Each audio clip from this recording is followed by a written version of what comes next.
New protests picking up right now in Chicago, all about the $15 an hour minimum wage.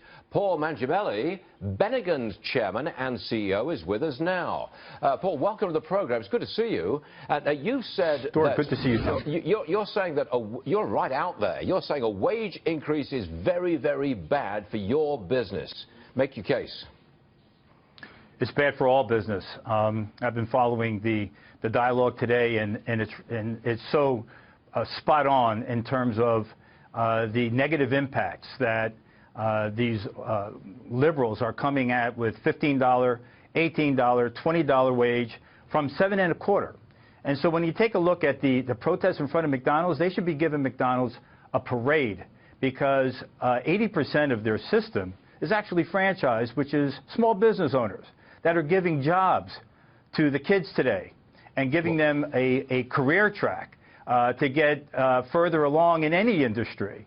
We all started that way, and it's being taken away by these folks that are coming in and demanding these egregious increases in the average wage. And of course, it is being inspired by the unions for this economic free-for-all, this free lunch that they're trying to get, that's completely untethered to employment reality. Well, what are you going to do about it? And I'm incensed about it because, there's a couple of things. What I see in restaurants these days is all too often, it's an iPad.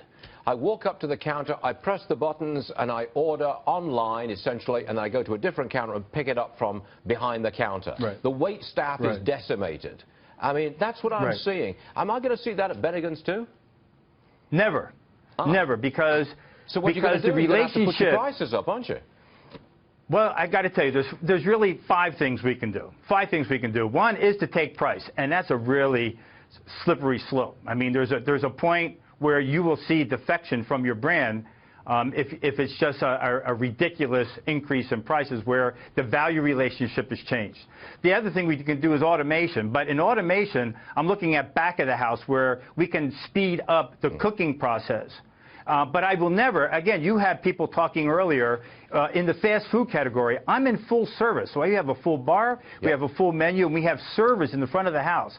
So to defect to the tablet that's on the table flies in the face of service, because the relationship is built with that guest. That is why Bennigan's and Steak and Ale have been around for 40 and 50 years, and some of the other better brands. Okay. So that relationship, I will never tear the fabric of that relationship. Right. You know, the other things we can do is to reduce labor. The other thing you can do is close. Yeah. And you're going to see a lot of Don't do that. Small business owners. You're going to see a lot of franchise owners close, not just because of the wage, but because of the taking away tip credit for those services, because of the joint employer discussions that are going on. Hard break coming. Paul, I'm sorry, Paul Magiamele. It's okay. I'll come back and tell you more. Yeah, you will. You're on. Thanks very much indeed, Paul. Appreciate it.